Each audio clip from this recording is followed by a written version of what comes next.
दोस्तों, नमस्कार। आज हम शुरू कर रहे हैं सीटेट पेपर का जो 2024 में आयोजित की गई थी, उसके जो सोशल साइंस से संबंधित है पेपर 2 से, उसके क्वेश्चन के सॉल्यूशन देने के लिए। इस एपिसोड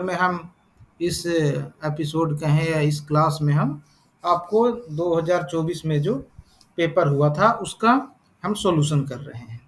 तो सबसे पहला क्वेश्चन लेते हैं। पहला क्वेश्चन अभिकथन और कारण वाला है। जैसा कि पहला क्वेश्चन में है, 1960 में द्विभाषीय बंबई प्रांत को मराठी और गुजराती भाषी लोगों के लिए दो अलग अलग राज्यों में बांटा गया। मतलब कह रहा है कि 1960 में बंबई पहले एक एक प्रांत था।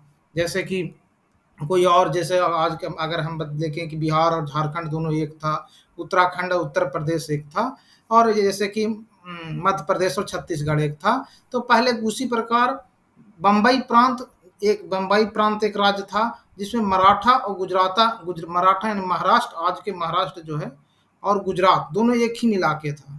तो लेकिन उसमें ऐसा था कि जो आज के महाराष्ट्र है, उसमें मराठी बोलने वाले लोग थे, और जो गुजरात है गुजराती बोलने वाले थे। तो 1960 में इन दोनों को अलग अलग किया गया था। ऐसे ही कारण में क्या लिख रहा है कि 1966 में पंजाब का भी विभाजन दो राज्यों में हुआ। पंजाब पंजाबी भाषी के लिए, और हरियाणा हिंदी हरियाणवी या हिंदी भाषियों के लिए।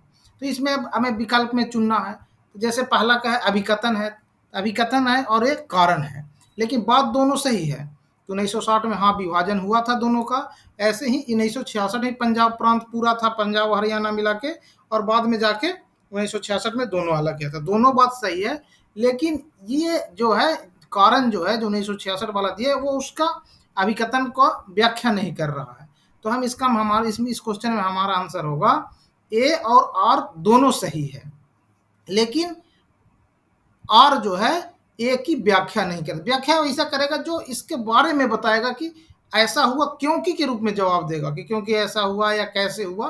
तो जहां भी कथन और कारण वाला में रहे, तो कारण जो रहेगा हमेशा उसमें ऐसा जवाब उसमें आएगा कि क्योंकि में हो या कैसे हुआ पहले वाले के। तो उसको हम अगर दोनों लग रहा है कि सही है, तो उसका जवाब व्याख्या के रूप में होगा। इसमें पहला ऑप्शन सही हुआ, ए और आर दोनों सही है, और आर ए की नहीं आर ए की व्याख्या नहीं करता, यानी कि ऑप्शन नंबर 2 सही है। ठीक है, अगला क्वेश्चन हम चलेंगे। अगला क्वेश्चन है हमारा, खाली स्थान के कारण लद्दाख को छोटा तिब्बत कहा गया है। तो आप जैसे सोशल साइंस की किताब पढ़ेंगे 8 9 10 वाला या 6 7 8 वाला, तो उसमें एक तिब्बत के बारे में, लद्दाख के बारे में चर्चा की है। तो अब लद्दाख की भौगोलिक स्थिति देखेंगे तो लद्दाख है तो तिब्बत से थोड़ा सा सटा ही, लेकिन बीच में दूर है, उतनी भौगोलिक स्थिति है। लेकिन जिस तरह के धर्म तिब्बत में लोग मानते हैं, उसी तरह का धर्म लद्दाख में भी माना जाता है। जैसे कि तिब्बत में बौद्ध धर्म है, जैसे दलाई लामा वहीं से आते हैं, और लद्दाख में भी अधिकतर लोग सब बौद्ध धर्म मानते हैं। थोड़ी मोटे छोटे मोटे मुस्लिम बहुलता के लोग हैं, मुस्लिम समुदाय को मानने वाले मिलेगा, लेकिन बहुलता में बौद्ध धर्म के मानने वाले हैं। अब जब धर्म एक है तो साधारणतः भाषा भी उनकी एक है, जो कि लद्दाखी भाषा होती है, और लद्दाखी भाषा वो बोलते हैं। भोजन भी उनकी, ठंडा प्रदेश है, तिब्बत भी ठंडा प्रदेश है, लद्दाख भी ठंडा प्रदेश है, तो उनकी भोजन करने की भी आदतें सब एक प्रकार से है। इसमें सही विकल्प होगा बी, सी और डी। इसमें सही विकल्प कौन सा होगा? हमारा बी, सी और डी। बी, सी, डी किस में है? 2 में। तो हमारा सही विकल्प होगा बी, सी और डी। ठीक है, यानी 2 नंबर विकल्प सही होगा। ठीक है, अगला क्वेश्चन हम चलते हैं। अगला क्वेश्चन में क्या है, 7वीं सदी के प्रारंभ में निम्नलिखित में से किस विचार पर सवाल उठना शुरू हो गया? मतलब पहले 7वीं सदी के पहले कुछ लोग विचार मानते थे, उस पर लोगों ने सवाल उठाना, मतलब उसका विरोध करना कह सकते हैं, या कुछ उसके आलोचना करना। सवाल उठाने का तो मतलब था कौन सा ऐसा था। तो 7वीं सदी में लोग जागरूक होने लगे थे, और जो हमारे समाज में एक जो तरह तरह की कुरीतियां फैले हुई थी, तो उसके अगेंस्ट में लोगों ने क्वेश्चन उठाना शुरू किया, सवाल करना शुरू। तो इसमें देखेंगे, चलेंगे ऑप्शन में। क्या है, क्या चीज के बारे में सवाल करना शुरू किए थे। तो पहला ऑप्शन हमारा है केवल मानव जाति के अनंत चक्रों से गुजरते, नहीं ये चीज अनंत चक्रों से वाला वो तो रूढ़िवादिता भी वाला ही है।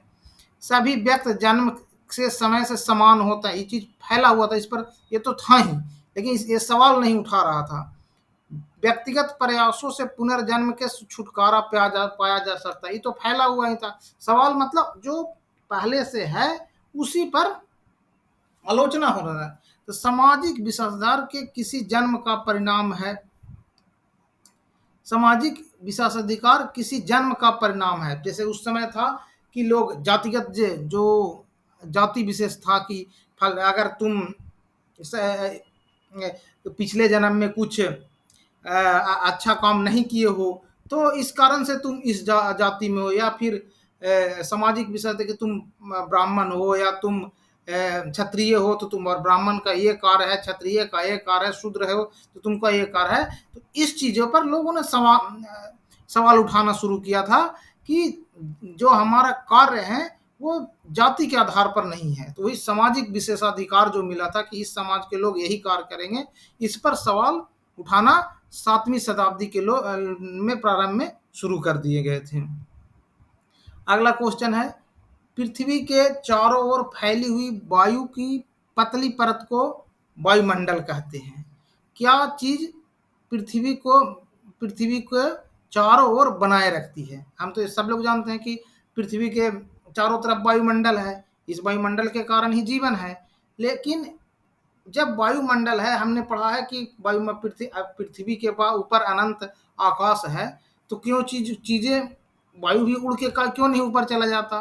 तो हमने ये भी पढ़ा है कि पृथ्वी के अंदर गुरुत्वाकर्षण बल होती है, वह चीजों को अपने पास खींच कर बनाए रखते हैं। तो जैसे कि ऑप्शन में है कौन सी चीज, पहला है पृथ्वी का गुरुत्वाकर्षण बल, तो भाई इस बात तो सही, गुरुत्वाकर्षण बल के कारण ही सारी चीजों को खींच कर, तो वायुमंडल को भी गुरुत्वाकर्षण बल के कारण ही पृथ्वी अपनी गुरुत्वाकर्षण से उसको खींच कर रखती है कि बाहर नहीं जाती है। सूर्य की उष्मा ऑप्शन नहीं होगा, चांद का गुरुत्वाकर्षण वो बाहर रहे, पृथ्वी की चट्टान ये नहीं, यानी कि कौन सा ऑप्शन सही होगा? एक ऑप्शन सही होगा पृथ्वी का गुरुत्वाकर्षण बल, पृथ्वी का गुरुत्वाकर्षण बल वाला ऑप्शन सही होगा। ठीक है, अगला चलते हैं। अगला क्वेश्चन है फिर कथन और कारण वाला है। शाहजहां के शासनकाल में शाहजहां के शासनकाल में काल के दौरान मुगल वास्तुकला के विभिन्न तत्व एक भव्य सुसंगत संश्लेषण में लाए गए। कह रहा है कि शाहजहां के काल में वास्तुकला, समझ रहे हैं, वास्तुकला मतलब जो भवन निर्माण से संबंधित है, क्यों उसके काल में जो भवन के जो निर्माण थे, क्वालिटी थी, उसकी भव्यता थी, वो बहुत अच्छा हुई। सुसंगत संश्लेषण में लाए मतलब बहुत अच्छे तरीके से सुंदर बनाए जाने लगे। तो देखिए कारण में क्या दिया गया है, कारण में दिया गया है उसके शासन काल में अनवरत निर्माण कार्य चलते रहे, विशेष रूप से आगरा और दिल्ली में। मतलब भव्यता के बारे में कारण नहीं दिया कि क्यों भव्यता का, या कुछ ऐसा दिखाता कि ये चीज बन रहे हैं, ये चीज बन रहे हैं, तो नहीं, ये चीज नहीं बता रहा है, तो कारण नहीं था। यानी कि आगरा और दिल्ली में उसी का निर्माण कार्य तो चलते रहा, लेकिन उसका किस तरह भव्यता हुई इसके बारे में वो चीज जानकारी नहीं दे रहे। तो कथन ए और बी, मतलब कथन भी सही है और कारण भी सही, लेकिन कथन का कारण व्याख्या नहीं करता है। ठीक है, तो ऑप्शन ये सही हो जाएगा। 2 नंबर दोनों कथन ए और दोनों सही है, किंतु व्याख्या नहीं करता है। ठीक है, आगे वाला क्वेश्चन चलते हैं। हमारा सौर परिवार निम्नलिखित खगोलीय पिंडों से बना है। हम जानते हैं कि सौर परिवार में क्या क्या चीज आता है। सौर परिवार में सूर्य, ग्रह, उपग्रह, क्षुद्र ग्रह, उल्का पिंड, ये सभी हमारे सौर ग्रह के अंतर्गत आते हैं। सूर्य है केंद्र में है, ग्रह है सूर्य के चारों ओर चक्कर लगा रहे हैं, ये वाला ऑप्शन, ग्रह जो है सूर्य के चारों ओर चक्कर लगा रहे हैं, और ग्रहों के चारों ओर उपग्रह चक्कर लगा रहे हैं, और कुछ ग्रहों के कक्षाओं में क्षुद्र ग्रह हैं। ऐसे ही उल्का पिंड है, छोटे छोटे उल्का पिंड जब रात में कभी कभार आप देखते होंगे कि ऊपर से कुछ जलते हुए चीजें नीचे धरती की ओर गिरती है, जो कि कभी कभार धरती पर भी आ जाते हैं। जैसे लोनार झील महाराष्ट्र का है, वो कहा जाता है कि उल्का पिंड के गिरने से ही बना है, लेकिन ज़्यादातर वो आप हमारी जो धरती है उसके वायुमंडल में जब प्रवेश करती है तो उससे घर्षण उत्पन्न होता है, जिसके कारण वो वहीं जल के भस्म हो जाता है। तो हमारा सौरमंडल परिवार के कौन कौन से पिंड हैं? तो सूर्य, ग्रह, उपग्रह, क्षुद्र ग्रह और उल्का पिंड। आगे चलेंगे। ये है, ये भी है कथन चुनने वाला क्वेश्चन है। पहला कथन है, जेम्स मिल ने 1817 में हिस्ट्री ऑफ ब्रिटिश इंडिया के नाम से 3 भागों में प्रकाशित, मतलब कि उसने जेम्स मिल ने 1817 में ए हिस्ट्री ऑफ ब्रिटिश इंडिया नाम से एक पुस्तक लिखा था। उसके 3 भाग थे, मैं प्रकाशित किया। बी है क्वेश्चन, बी ऑप्शन के बी क्या है पॉइंट्स? इनमें इनमें इसमें उन्होंने भारतीय इतिहास को 3 कालों, प्राचीन, मध्य और आधुनिक में बाँटा। देखिए, अगर जेम्स मिल के अगर देखेंगे तो हाँ, ये बात सही है कि जेम्स मिल ने हिस्ट्री ऑफ ब्रिटिश इंडिया के नाम से पुस्तक लिखी थी, लेकिन उसके 3 भाग भी थे, लेकिन उसका नामांकन जो था वो प्राचीन, मध्य और आधुनिक नहीं था। उसकी ये जो आजकल हम जो आज जो पढ़ते हैं हिस्ट्री, उसका इतिहास, उसके 3 भाग इस तरह, जैसे प्राचीन इतिहास पढ़ते हैं, फिर मध्य इतिहास पढ़ते हैं और आधुनिक इतिहास। प्राचीन इतिहास में जो प्राग ऐतिहासिक काल, जो जैसे फिर वैदिक काल, ये सब जो सारी चीज़ें आती हैं जिसमें आदि मानव के बारे में पढ़ते हैं, ये सब प्राचीन इतिहास में आता है। और जो मुगल काल है, ये सब वगैरह मध्य ऐतिहासिक काल में आते हैं। और आधुनिक काल में हम स्वतंत्रता संग्राम के बाद वाला जो चीज़ें हैं, जब से स्वतंत्रता संग्राम 1857 से हो गया, ये सब सारी चीज़ें कब से आई?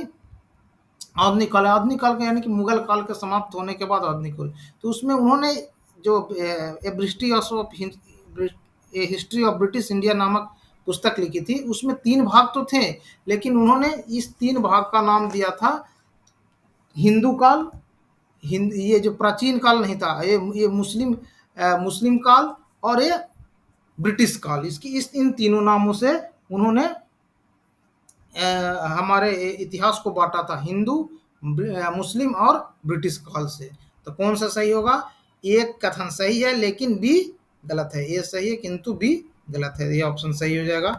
ए सही है किंतु बी गलत है। ठीक है, आगे चलेंगे। पहाड़ी क्षेत्रों में अब रेल मार्ग का विस्तृत निर्माण हो रहा है।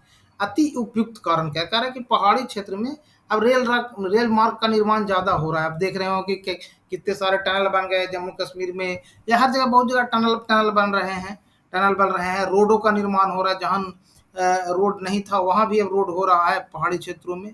तो ऐसा क्यों हो रहा है?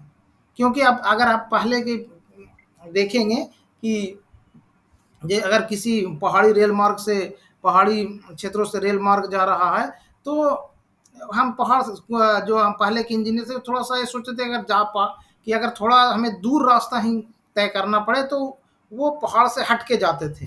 लेकिन आजकल क्या हो रहा है कि पहाड़ के में सुरंग खोद के उससे पार हो जाते हैं। तो ऐसा क्यों हो रहा है, क्यों कर रहा है? तो पहला ऑप्शन है, पहाड़ों में रेल मार्ग का निर्माण आसान होता है। बात तो ये आसान तो नहीं, पहाड़ में रेल मार्ग बनाना बहुत मुश्किल काम है। पहाड़ महाक्षयित हैं, ये भी नहीं, जल्दी क्षय नहीं होते हैं। पहाड़ी लोग रेल मार्ग को नहीं, पहाड़ी लोग नहीं रहे। इसे संभव करने के लिए उन्नत प्रौद्योगिकी का विकास हुआ है, मतलब नया नया टेक्नोलॉजी आ गया। अब ऐसे ऐसे टेक्नोलॉजी आ गए हैं, ऐसे ऐसे मशीन हो गया है कि मशीन एक तरफ से लगती है, उसे खुदाई करने के लिए सीधे खुदाई करते हुए दूसरे तरफ निकल जाती है। तो इससे टनल बनाने में आसान हुआ। पहले चूँकि अगर हमें टनल में बनाने की भी सोचे तो बहुत ज़्यादा मैन पावर लगेगी, और वो भी हमारे पास उतना टेक्नोलॉजी नहीं है कि हम उसको बना पाएँ। तो टेक्नोलॉजी जब इतना ज़्यादा है, टेक्नोलॉजी को ही प्रौद्योगिकी कहते हैं। और उन्नत मतलब अच्छा टेक्नोलॉजी आ जाने के कारण हम अब पहाड़ी क्षेत्रों में भी बहुत ज़्यादा रेल मार्गों का निर्माण हो रहा है। ठीक है, आगे क्वेश्चन चलते हैं। इसमें क्वेश्चन कौन सा सही हुआ? इसमें आंसर सही हो गया कौन सा? इसे संभव करने के लिए उन्नत प्रौद्योगिकी का विकास हुआ है। ठीक है, अब आगे चलेंगे। 1770 में बंगाल में एक भयानक अकाल ने लगभग 1 करोड़ लोगों को मार डाला। ठीक है, मतलब 1770 में एक बंगाल में भयानक अकाल आई थी, उसमें 1 करोड़ लोग मारे गए थे। इस अकाल में बंगाल की 1/3 आबादी खत्म हो गई थी। ठीक है। अब फिर यहाँ है कि गलत और सही चुनना है। तो इस बात दोनों बात सही है कि 1777 में बंगाल में एक भयानक अकाल आई थी जिसमें लगभग 1 करोड़ लोगों को मार डाला था। इस अकाल में बंगाल की 1/3 लगभग आबादी खत्म हो गई थी। इसका कारण ये था कि अंग्रेज ने बहुत सारा अनाज अपने हमारे देश से इंग्लैंड भेज दिया था या दूसरे देशों में भेज दिया था, जिसके कारण यहाँ जब एक अकाल पड़ा तो अगर हमारे पास है 2-4 साल का स्टोर तो हम रख पाएंगे और उस अकाल के दिनों में खा पाएंगे, लेकिन हमने स्टोर करके भी नहीं रखा है। तो चूंकि वो अंग्रेज भेज चुके थे वो बाहर, तो मुनाफा कमाने के लिए, तो उस समय बचा नहीं। तो 1770 में वो जब अकाल पड़ी तो भयानक भूखमरी फैल गई जिससे लगभग बंगाल के 1 करोड़ लोगों का जान चली गई। इसमें कौन सही है? तो ए और बी दोनों सही हैं। ये ऑप्शन ए और बी दोनों सही हैं। ठीक है, अगला क्वेश्चन पर आएंगे। भारतीय उपमहाद्वीप में गंगा ब्रह्मपुत्र बेसिन की व्याख्या करने वाले कथन का चयन कीजिए। मतलब भारतीय उपमहाद्वीप समझ रहे हैं ना, भारत में जो भारतीय उपमहाद्वीप है, गंगा ब्रह्म, अच्छा उपमहाद्वीप किसको कहते हैं इसका थोड़े उपमहाद्वीप उसको कहेंगे जैसे महाद्वीप, उपमहाद्वीप। महाद्वीप क्या होता है? भारत को भारतीय उपमहाद्वीप में बहुत सारी चीज दो तीन चार पाँच छः दो देश शामिल है, जैसे भारत हो गए, पाकिस्तान हो गया, अफगानिस्तान हो गए, बांग्लादेश हो गया, म्यांमार, भूटान, ये सब भारतीय उपमहाद्वीप के अंतर्गत आते हैं। तो इसमें गंगा ब्रह्मपुत्र बेसिन की व्याख्या करने वाले कथन का चयन कीजिए। तो देखिए पहला क्या है, इसमें शंकुधारी वन उगते हैं। पहला शंकुधारी वन, गंगा ब्रह्मपुत्र कहाँ से निकलती है? बेसिन की बात कर रहा है। तो गंगा ब्रह्मपुत्र बेसिन कौन सा है? जब मैदानी भेग में गंगा ब्रह्मपुत्र प्रवेश कर जाती है तो उसके आसपास के जो मैदानी क्षेत्र होती है उसको बेसिन कहते हैं। तो अब जब मैदानी क्षेत्र की बात करते हैं, मैदानी क्षेत्र में तो शंकुधारी वन उगेंगे नहीं। शंकुधारी वन कहाँ उगेंगे? ऊंचाई वाले क्षेत्रों में, यानी कि नीचे जब आ गए हैं तो पहला ऑप्शन नहीं होगा, यानी ऊंचाई की बात नहीं कर रहा है। यह बेसिन उपोष्ण में स्थित है। उपोष्ण में बिल्कुल सही है। गंगा ब्रह्मपुत्र बेसिन की स्थिति कहाँ है कि कहाँ है? ये गंगा के अगर लेके चलें तो ये उत्तराखंड से निकलने के बाद उत्तर प्रदेश, बिहार, बंगाल, झारखंड होते हुए बंगाली खाड़ी में मिल जाती है। ये इसकी स्थिति कैसी है? उपोष्ण, मतलब ना ज़्यादा गर्मी पड़ती है, बहुत ज़्यादा गर्मी ही नहीं पड़ती और बहुत ज़्यादा ठंडा ही नहीं पड़ती। ऐसे ही ब्रह्मपुत्र की स्थिति है, यानी कि ये ऑप्शन सही है। बेसिन के ऊपर यह बेसिन उपोष्ण है। इस क्षेत्र की जलवायु मुख्यतः मानसूनी है। हम लोग जानते हैं भारत की पूरी जलवायु ही मानसूनी है। बेसिन के क्षेत्र में विभिन्न प्रकार की स्थलाकृति, ये भी सही है कि स्थलाकृति है। तो ऑप्शन क्या कौन सही होगा? बी, सी और डी। ऑप्शन बी, सी और डी इसमें सही हो जाएंगे। ठीक है, अब आगे चलते हैं। अगला क्वेश्चन क्या है? स्त्री पुरुष तुलना नामक पुस्तक की रचना निम्नलिखित में से किस समाज सुधारक द्वारा की गई है? स्त्री पुरुष नामक पुस्तक की रचना किस समाज सुधारक द्वारा की गई है? तो ताराबाई शिंदे नाम के एक समाज सुधारक थी जो महाराष्ट्र की थी। वो स्त्री पुरुष तुलना नाम की पुस्तक लिखी थी। ताराबाई शिंदे मतलब स्त्रियों के स्थिति सुधारने के लिए एक सामाजिक आंदोलन चलाया था। वो चाहती थी कि जो हमारा समाज पितृसत्तात्मक है, पितृसत्तात्मक मतलब समझते हैं जहाँ पर पुरुषों को ज़्यादा महत्व दिया जाता है, सारी चीज़ें पुरुषों के नाम पर ही चलता है। तो उसका विरोध की थी कि नहीं, औरतों को भी इस चीज़ में समाज के मुख्य धारा में लाया जाए और उन्हें भी बराबर की हिस्सेदारी मिले। तो वे जो ताराबाई शिंदे महाराष्ट्र की थी और उन्होंने स्त्री पुरुष तुलना नामक एक पुस्तक की रचना की थी, रचना की थी। ठीक है, तो इसमें ऑप्शन कौन हो जाएगा? ताराबाई शिंदे, याद रखेंगे। फिर अगला क्या है? अगला क्वेश्चन है, गेहूं और जौ जैसे फसल उगाने के लिए सर्वप्रथम साक्ष्य निम्नलिखित में से किस स्थान में मिले हैं? मतलब जो सही विकल्प है उसका चुनाव करना है। तो गेहूं और जौ, जब आप 6 क्लास के एनसीईआरटी के बुक पढ़ेंगे तो हिस्ट्री के पहला या दूसरा चैप्टर में ही है, जिसमें हम हड़प्पा सभ्यता पढ़ते हैं। हड़प्पा सभ्यता में देखेंगे कि उसमें एक सुलेमान और किरथर नाम की जगह है जो भारत के उत्तर पश्चिम इलाका है, राजस्थान और पंजाब के ऊपर का जो इलाका है, जो आजकल पाकिस्तान में पड़ता है, वहाँ सुलेमान और किरथर नाम के पहाड़ियाँ हैं। इसी पहाड़ी में ही गेहूं और जौ के उत्पादन करने का सर्वप्रथम, जब हड़प्पा की खुदाई हुई तो सर्वप्रथम साक्ष मिली। तो ऑप्शन कौन सा सही हो जाएगा? सुलेमान और किरथर। सुलेमान और किरथर ये दोनों पहाड़ियां हैं। ठीक है, आगे चलेंगे। अब फिर आ गया वही चीज, कथन और तर्क वाला। तर्क भी हुई है, कारण भी वाला भी हुई है कि उसका व्याख्या कर रहा है कि या नहीं कर रहा है। रूढ़िबद्ध धारणाएं लोग ऐसे काम करने से, रूढ़िवादी धारणाएं धारणाएं लोगों को ऐसे काम करने से रोकती हैं जिसमें वे अच्छे हैं। बात सही है। रूढ़िवादी धारणा हम बनाए, रूढ़िवादी धारणा मतलब कि जो ऐसी धारणा जो कि जैसे कहते हैं कि पुरुष लोग हैं तो घर के बाहर के काम पुरुष करेंगे, घर के अंदर की काम महिलाएं करेंगी, ये रूढ़िवादी धारणाएं हैं। और भी तरह तरह के हैं कि जैसे लड़के हैं तो इंजीनियरिंग करेंगे, लड़कियां हैं तो डॉक्टर बनेंगी। ऐसे आज समाज में धारणा सिंपल बने, तो ये रूढ़िवाद था। लेकिन ऐसा भी तो हो सकता है कि कोई महिला है जो अच्छा का बाहर के काम अच्छा कर सकती है, कोई पुरुष है घर में भी है। जैसे आजकल देखते हैं बहुत सारे शेफ हैं, तरह तरह के बहुत सारे शेफ हैं जो पुरुष हैं, बहुत सारे महिलाएं हैं जो हमारे देश को चला रही हैं या किसी अन्य दूसरे देश को चला रही हैं। तो रूढ़िवादी धारणाएं जो हैं किसी ऐसे काम, लोगों को ऐसे काम करने से रोकते हैं जिसमें वे अच्छे हैं, यानी सही है।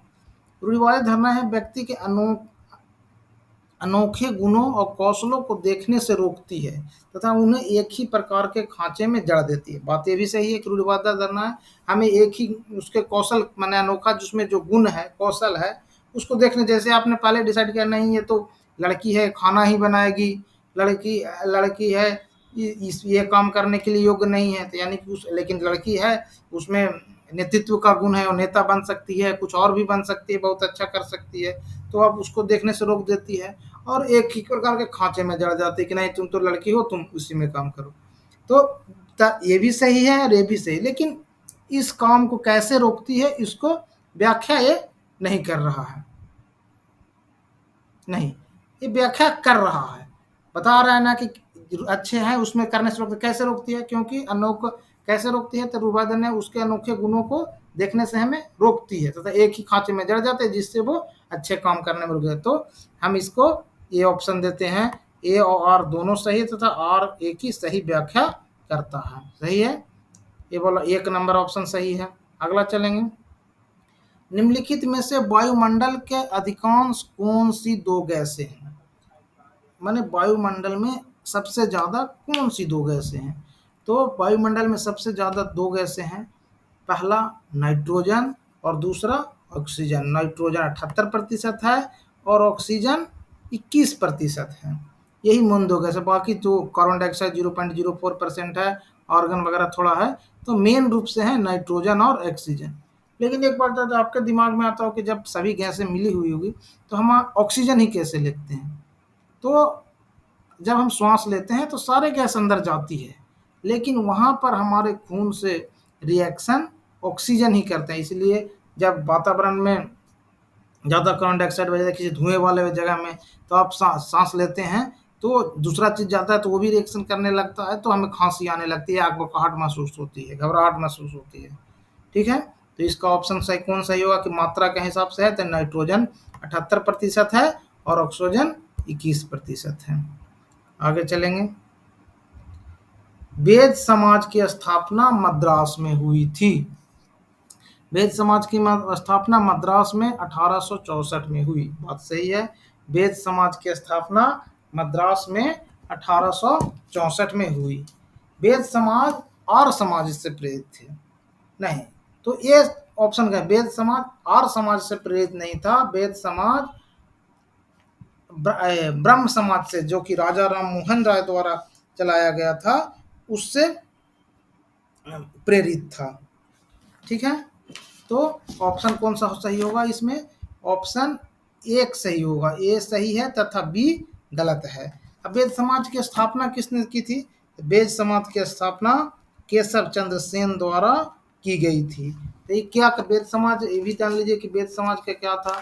तो वेद समाज कहते थे कि वेद जो ओरिजिनल वेद है, उपनिषद है, उसमें जो बातें लिखी गई उसके अनुसार हिंदू समाज को, इस समाज को होना चाहिए। वो जाति धर्म जाति हमारे जो हिंदू धर्म में जाति के कारण भेदभाव फैला था, वो उसको मिटाना चाहती थी। वो कहते कि जाति का आधार पर भेदभाव नहीं करना चाहिए, जातिगत भेदभाव। महिला शिक्षा के भी वो समर्थक था, समर्थक था वेद समाज। ठीक है, तो इसमें कौन सा सही होगा? ऑप्शन ए सही है, किंतु बी नहीं, बी गलत है, क्योंकि ये ब्रह्म समाज से प्रेरित था। ब्रह्म समाज के संस्थापक कौन थे?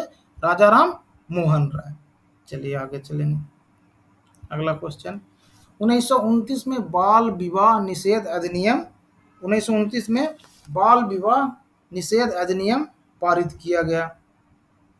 इस अधिनियम के अनुसार पुरुष तथा महिला की शादी का न्यूनतम आयु क्रमशः कितनी रखी गई?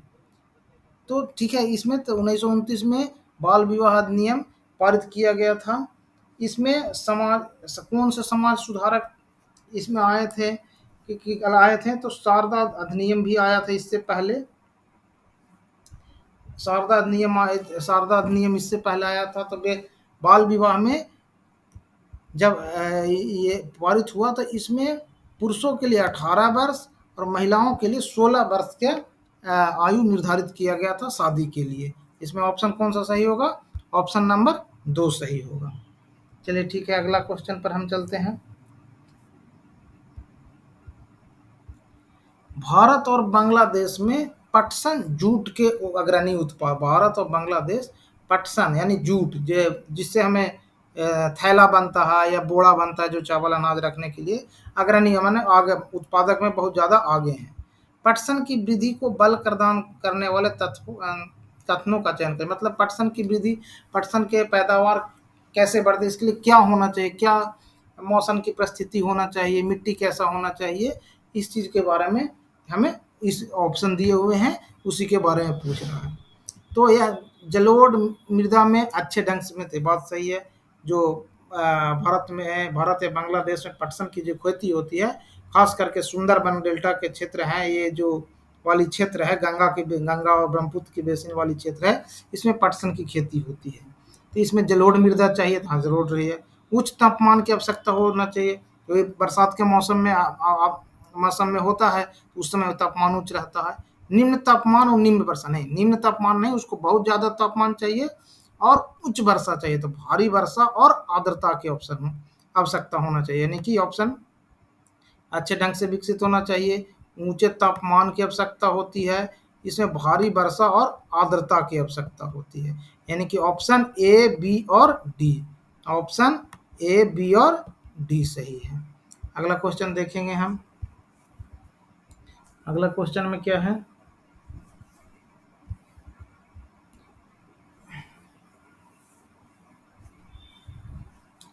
पवन